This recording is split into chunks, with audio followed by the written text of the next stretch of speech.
Bem, eu vou conversar agora com o historiador Michel Pinho, que agora também é o novo presidente da Funbel, na gestão do prefeito Edmilson Rodrigues. Michel, é um prazer poder falar com você. Tudo bem? Tudo bem, Mauro. Um prazer falar contigo e falar de um tema tão importante para a cidade, né? Sim, e na véspera do aniversário da cidade se torna ainda mais importante. E hoje um dos principais historiadores da cidade é justamente você, então vou pedir um pouquinho desse gás para que a gente possa informar mais os nossos vizinhos, os nossos munícipes. Mas, Michel, ainda dá para ver, ainda dá para descobrir em Belém alguma coisa ainda do século XVII? Talvez seja essa um dos passeios mais bacanas que se pode fazer em Belém, né? Normalmente, quando o turista, quando aquele indivíduo mais apaixonado pela história da cidade vai ao forte, ele consegue ver um pouquinho do século XVIII, do século XIX. Mas se você olhar o traçado da Cidade Velha, e por incrível que pareça, olhar o traçado, né, do bairro da Campina, você vai conseguir ver ainda como a cidade era ali entre 1640 e 1680. É uma viagem muito bacana. E passou quase 300 anos só com aquele núcleo, né? 2 bairros. Isso que é muito interessante, né? Você olha hoje uma cidade, né, com mais de 1 milhão de habitantes, com uma zona metropolitana gigantesca, você não consegue imaginar que Belém inicia com 80 moradores, né? Você não consegue imaginar que a cidade, quando ela ia muito ao longe, ela ia ali na Capela de Santo Antônio. Ou quando ela ia mais ao extremo, ela lá, assim, o interior do interior era o Guamá. Então, é muito saboroso falar isso, porque as pessoas normalmente se surpreendem e não conseguem imaginar como era essa Belém colonial. E essa Belém colonial, o que é que você destaca de mais importante? Difícil, porque eu acho como você, né, você veio de uma família de pessoas que gostam de Belém, e eu venho de uma linhagem de família que passeia muito por Belém, né? Minha filha, minha mãe, meu pai. Tem muita coisa para a gente ver dessa Belém colonial, tem muita coisa para ver dessas pessoas que estão aí nos assistindo, que podem ver as igrejas, podem ver os largos. Por exemplo, eu destacaria uma coisa que pouca gente presta atenção. Não sei se você sabe onde é os Correios ali na Presidente Vargas, deve saber. Sim. Né? Mas atrás dos Correios nós temos uma joia ali, que é a igreja de Nossa Senhora do Rosário dos Homens Pretos. Né? Nós temos um dos menores largos da cidade, e se você fechar o olho, você quase enxerga essa Belém colonial lá. É verdade. E essa Belém colonial você inclui também Lande, você inclui Santana, Mercês e assim por diante? Então, e aí a gente poderia fazer um largo passeio, né? Nós poderíamos sair da Igreja da Sé, depois iríamos para a Igreja do Carmo, poderíamos ver, por exemplo, a Igreja de Santana, poderíamos fazer um passeio só pelas igrejas, a Capela Pombo, mas vamos tentar fazer uma outra coisa, Mauro. Bora tentar convidar as pessoas para andar por essa cidade e tentar imaginar a sonoridade dessa Belém, né, do século XVIII, do século XIX. Vamos conseguir imaginar que essa cidade era rodeada de árvores para todos os lugares e para sonoridades muito diferentes do que a gente tem hoje. O carro da polícia, o carro dos bombeiros, né? A gente tem uma sonoridade muito mecânica e naquele período a gente tinha uma sonoridade muito diferente. Você deve saber disso, claro, né? Mas imagina que não existia comida industrializada. Então, quando você queria leite, você esperava o leiteiro que vinha ali do Marizal ou vinha da Baixa Campos, com uma vaca, né, carregando ela pela cidade e vinha tintilando um sino, né, para quem queria. Você sinalizava que queria, enchia ali o potinho de leite, deixava de madrugada e no outro dia, no final de semana, no mês seguinte, você pagava o leiteiro. Era uma relação de confiança e muito interessante. Essa Belém histórica, como ela começou, como ela se compôs? Bom, essa é uma pergunta que a gente precisaria de uma série, dessas séries de Netflix, de mais ou menos uns 10 programas para a gente falar dela. Mas você vai resumir, tranquilo. Posso fazer isso rapidamente para você. Né? Nós temos um período inicial da formação dessa cidade, ali de 1616 até metade do século XVIII, 1750. Esse período a cidade fica muito acanhada, Belém era muito distante, né? Sofre uma chegada muito significativa de açorianos para cá ainda no século XVIII. Né? Essa Belém tem uma mudança mais significativa a partir de um homem chamado Mendonça Furtado, em 1750, que não é ninguém menos que o meio-irmão do próprio Marquês de Pombal. Olha só a importância de Belém. Né? E aí Belém começa a crescer bastante. Só que quando chega no período da cabanagem, Belém dá um freio em função dessa luta, né, dessa manifestação política muito forte, né? E ela só volta a crescer ali por volta de 30, 40 anos depois, já no período da borracha. Mas aí eu queria te fazer um convite, como jornalista de mão cheia, como tu és, para a gente não parar no período da borracha, sabe por quê? Porque Belém floresce nos anos 30 e nos anos 40. Né? A gente tem uma arquitetura moderna muito significativa que precisa ser olhada com cuidado, com arte déco, com hotel, com a vida de intelectuais muito importantes para Belém nos anos do período da Segunda Guerra Mundial. Então vamos partir para a segunda légua logo. Opa! Essa é uma pergunta difícil e que ninguém fala, viu, Mauro? Eu acho que essa tua pergunta ela é muito importante. Primeiro, explicar para as pessoas que a segunda légua é o período de expansão de Belém. Né? Belém, em 1657, vai até ali na frente do ginásio da UEPA, tem o Marco da Légua, em função disso, e em função disso tem o nome do bairro também. Né? Só que no final do século XIX e no século XX se viu a necessidade de expandir Belém. Né? E aí vai na direção de Coraci, vai na direção do Outeiro e decide-se fazer o processo, né, da retomada do que era a ferrovia que vai até o bairro da Vila Sorriso e transforma em rodovia. Né? E a gente precisa pensar, e aí eu estou falando já como gestor da Funbel, de que Belém é essa cultural que a gente vai falar para essas pessoas nos conjuntos, né? Que vai falar para as pessoas que moram ali no Parque Verde, que moram no Tapanã, que moram em Outeiro, que moram em Coraci. É preciso que a gente construa uma política pública de cultura que essas pessoas também tenham suas quadrilhas, suas danças, seus pássaros, suas festividades e que também ocupem, do ponto de vista cultural, as suas praças, né? Que a gente não fique só centralizado aqui no centro da cidade. E os desafios para você conseguir isso? Não é nada fácil, porque hoje há uma dicotomia, digamos assim. Esses bairros que você se referiram, não há manifestação. Quer dizer, não há Muito uma pouco. manifestação. Não há uma manifestação que talvez nós não conheçamos aqui no centro. Né? Aqui a gente conhece manifestações no Guamá, no Jurunas, na Pedreira, mas esses novos bairros vai ser criado zero. Mas nessas manifestações você tem a quadrilha, né? Nessas manifestações você tem os grupos musicais. Nesses bairros você tem um outro tipo de organização, que são as batalhas de rap. Né? Então, ao contrário do que pensar de trazer essas pessoas para o centro, né, somos nós que temos que ir ao encontro dessas pessoas nesses bairros.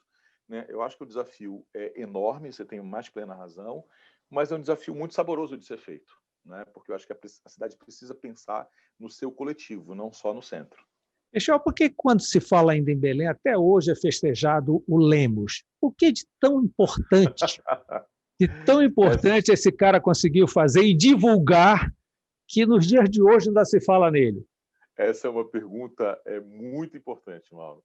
Né? Nós criamos o imaginário, olha só o que eu vou te falar, não é necessariamente a história que a gente está falando, mas a memória do Lemos, ela perdura por um olhar de colonização, né? A colonização da Belle Époque, que vai criar esses símbolos de modernidade de Belém. O Teatro da Paz, a Praça Batista Campos, né? O cinema, tudo está perdurando durante aquele período ali.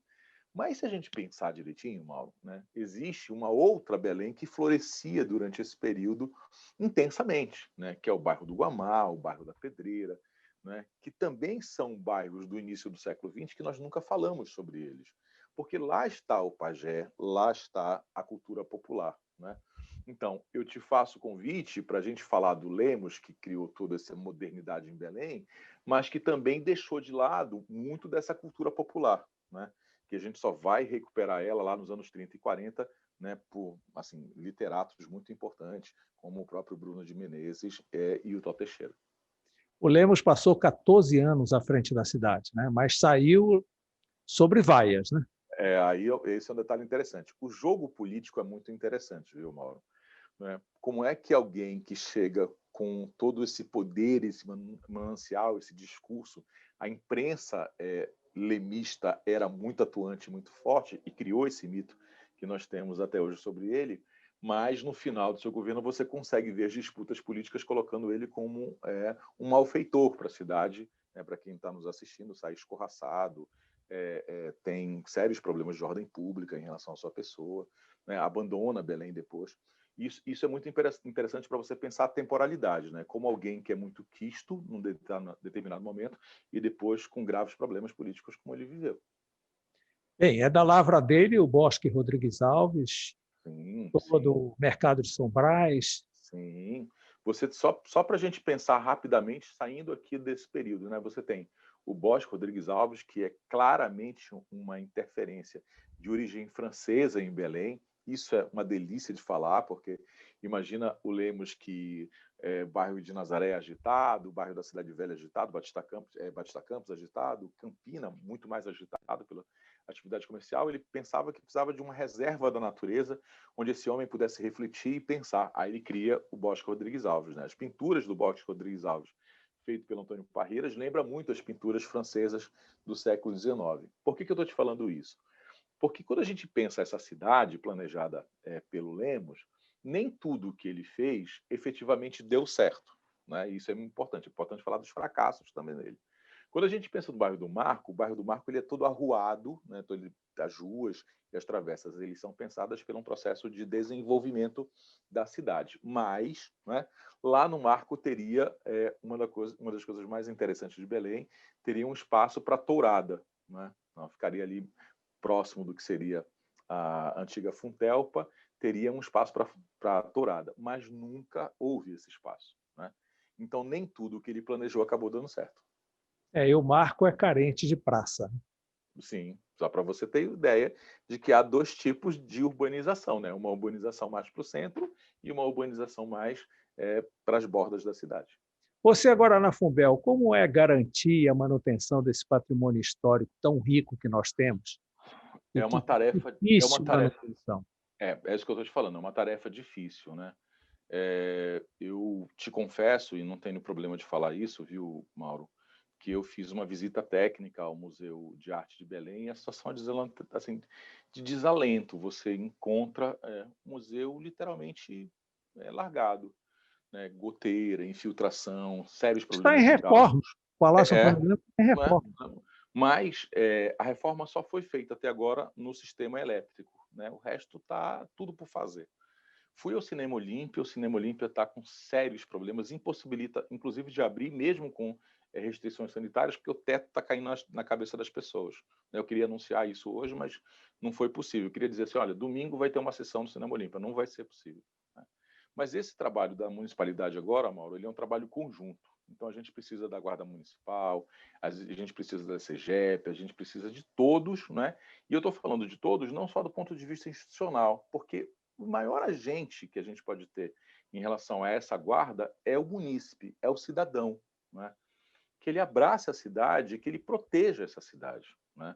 Existem muitos casos em Belém, quando a pessoa vê um malfeitor roubando uma peça, danificando, ele imediatamente interfona para a polícia, interfona para a guarda municipal, para os órgãos de patrimônio, e isso tem que continuar sendo feito. Tem Né? que fazer uma campanha de amor próximo.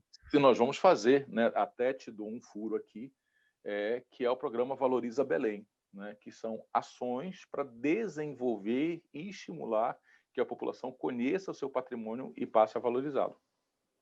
Agora, Michel, o Palacete Bologna foi restaurado, mas não tem uma destinação. Quando um prédio dessa natureza não tem uma destinação, nós já sabemos mais ou menos o que vai acontecer. Lá, o belo palacete do seu tio, Palacete Pinho, também foi totalmente restaurado pela Vale, não teve nenhuma destinação e hoje deve estar numa situação extremamente precária. Não é verdade? Essa é uma pergunta importante. Só fazer uma correção, Mauro, para os nossos telespectadores, que o comendador não era meu tio. Os Pinhos que eu sou parte do Marajó e de uma história muito mais modesta que o comendador. Até gostaria de ser parente dele. Tá? Eu vou te dar as duas explicações. A primeira é que o Palacete Pinho ele foi alvo de uma denúncia minha esse ano, né? Justamente porque houve uma verba para restaurá-lo, ele foi entregue, mas não foi usado. E aí o prédio fechado ruiu novamente. Né? Está sem fiação elétrica, os lustres foram retirados, né? O mato está assodando o prédio, sérios problemas. Né? Então, eu já conversei com o prefeito vai tomar uma atitude em relação a essa ocupação, né? para que a gente possa salvaguardar o bem público. Em relação ao Palacete Bolonha, né, a antiga gestão criou a Casa Museu, né?